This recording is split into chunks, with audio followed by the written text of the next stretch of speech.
Bonjour. Aujourd'hui, il fait beau, on a même du soleil.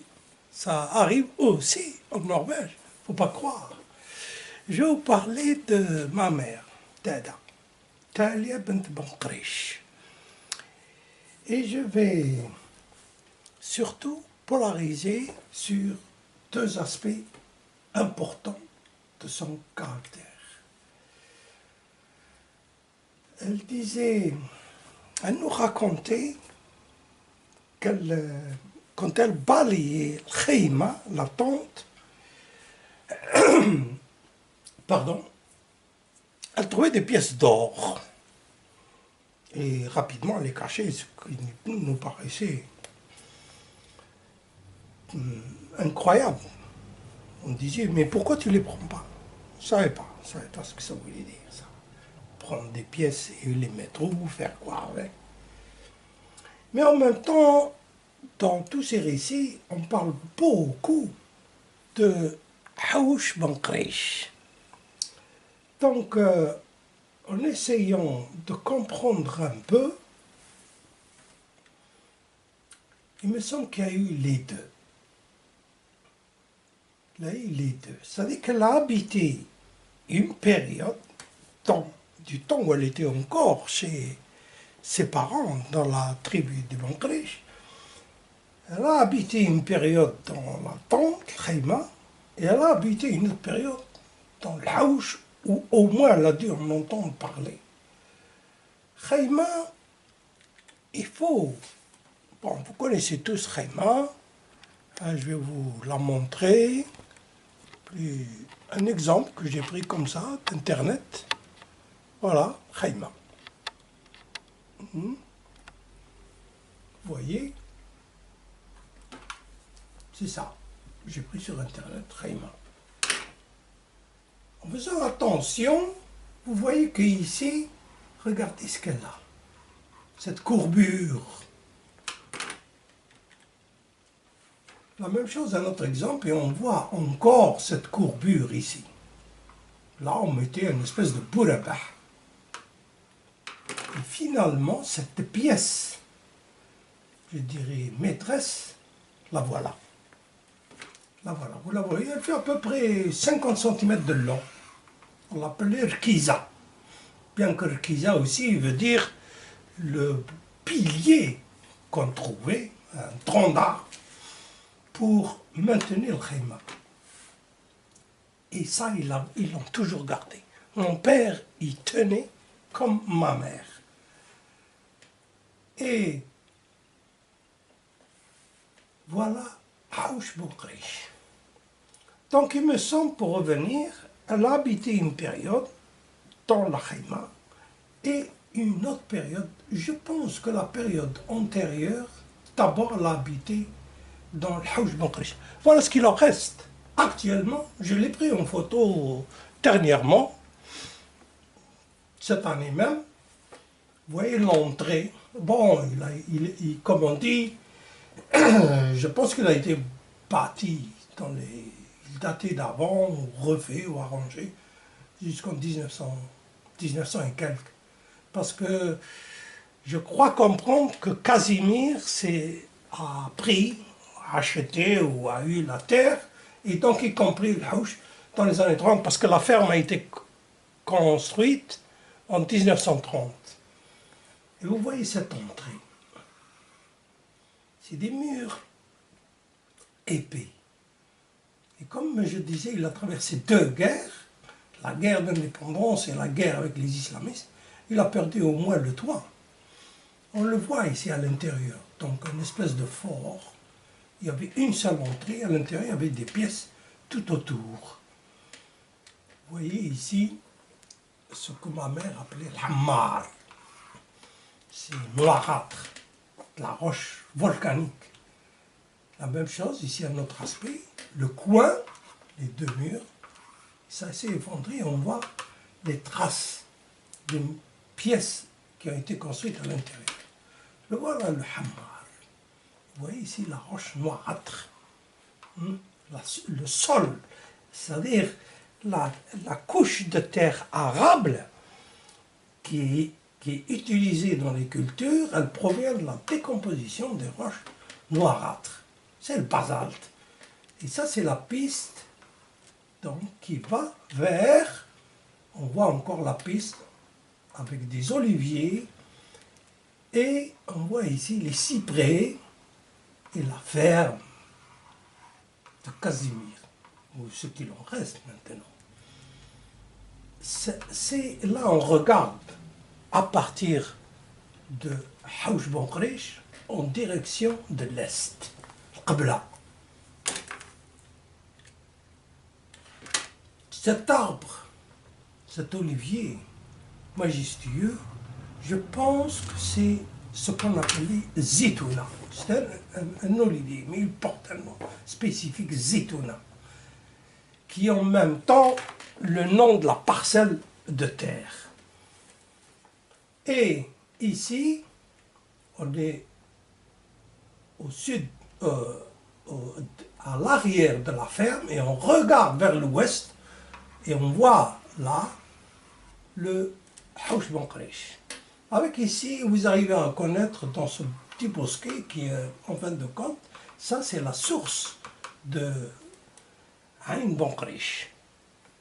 Donc il y avait deux choses importantes. La source, Ain Bonkrish, et la vieille maison de Bonkrish.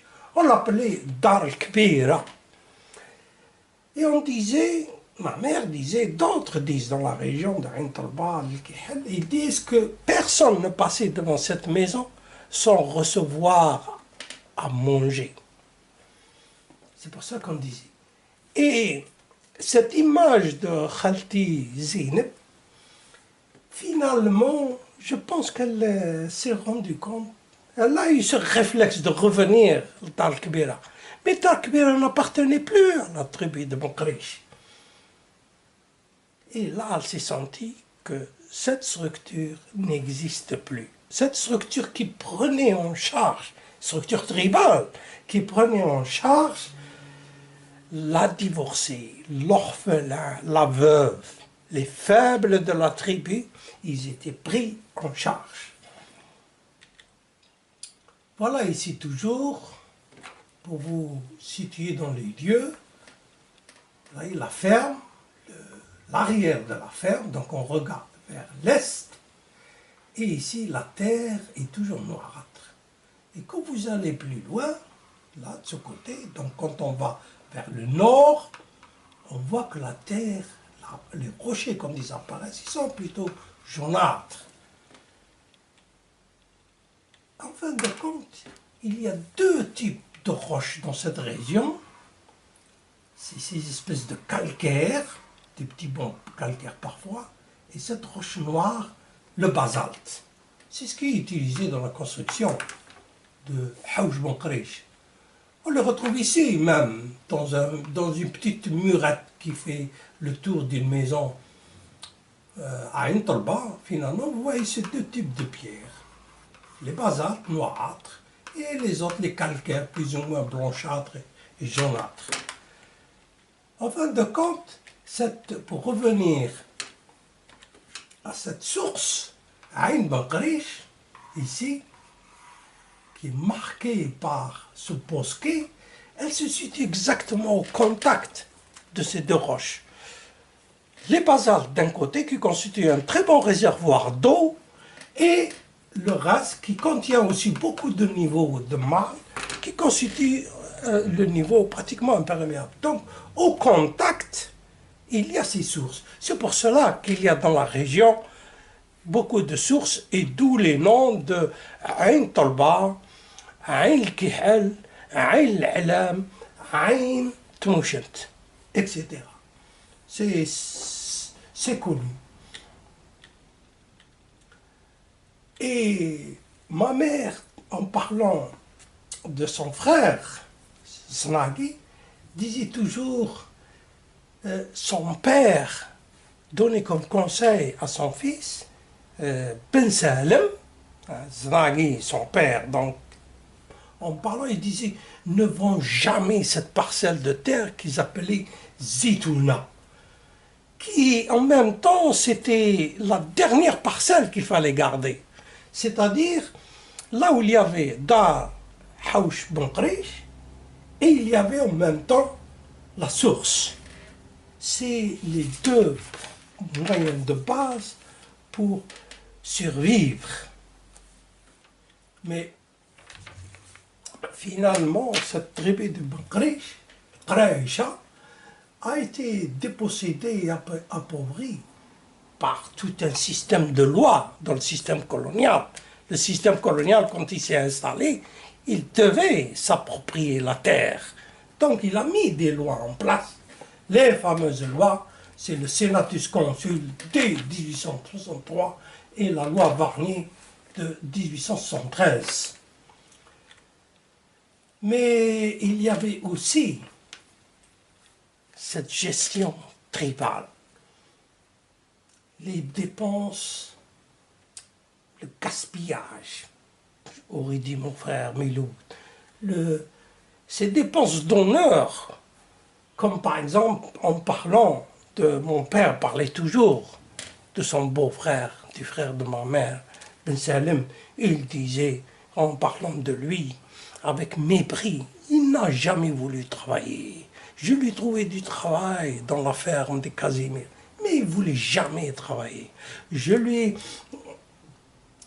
Quand il était riche, il vendait, c'est-à-dire il devenait riche parce qu'il vendait une parcelle de terre. Et avec ça, il les utilisait à quoi? Il changeait de cheval à chaque fantasme. À propos de L'Goum, c'est des photos que j'ai prises dans les années 70. C'est dans la région d'Ain Talba. Et vous voyez cette rangée de cavaliers avec leurs fusils pointés. Et ils tirent. Il s'agit bien sûr d'aller en ordre et de tirer en même temps. Voilà une autre photo que j'ai prise d'Internet où vous voyez toujours cette fête où et en même temps c'est la fête. Vous voyez ici, c'est des gens d'Ain Talba, c'est des photos que j'ai prises dans les années 70. Vous voyez comme il est fier sur son cheval. Le cheval, dans les valeurs en Algérie, c'était quelque chose de très important. Avec un sourire qui va jusqu'aux oreilles, et puis celui-là en train de taper le qallouz, l'autre le raïta. C'était une ambiance de fête. Et Khali, il avait cette passion du cheval. À chaque fête, il allait avec un nouveau cheval, avec la selle en question.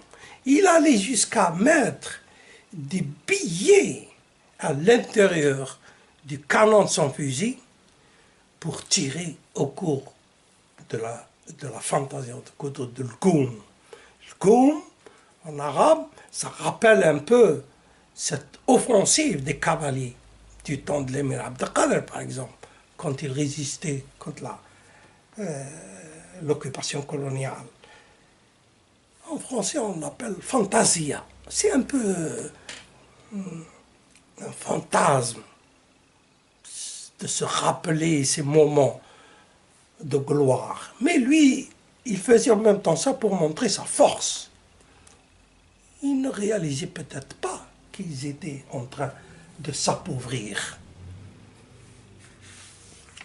Ça, c'était pour vous montrer que dans ce qui était les idées de ma mère, il y avait ces deux aspects. Ce fait qu'elle a appartenu à une tribu qui a été dépossédée. Et les Bonkrish, à travers tout ce que j'ai appris, lu, pas lu, vraiment appris, bon, ils n'ont pas fait partie du système colonial. Ils n'ont pas été des opposants tels que, par exemple, certaines tribus qui se sont révoltées et dont on les a dépossédés complètement. Non, ils ont résisté, ils ont essayé de survivre. comme ça, lentement, sans trop se montrer en avant. On ne parle pas, il n'y a pas eu de bandits d'honneur de la famille de Bankrich. Donc, mais malgré tout, ils ont été graduellement dépossédés. Et ils ont gardé cette culture que je retrouve beaucoup à travers ma mère, en fin de compte, c'est comment survivre. Ça, c'est un trait fondamental de, du caractère de ma mère, Dalia bint Znagi Bankrich, épouse Sadallah, Allah yarhamha.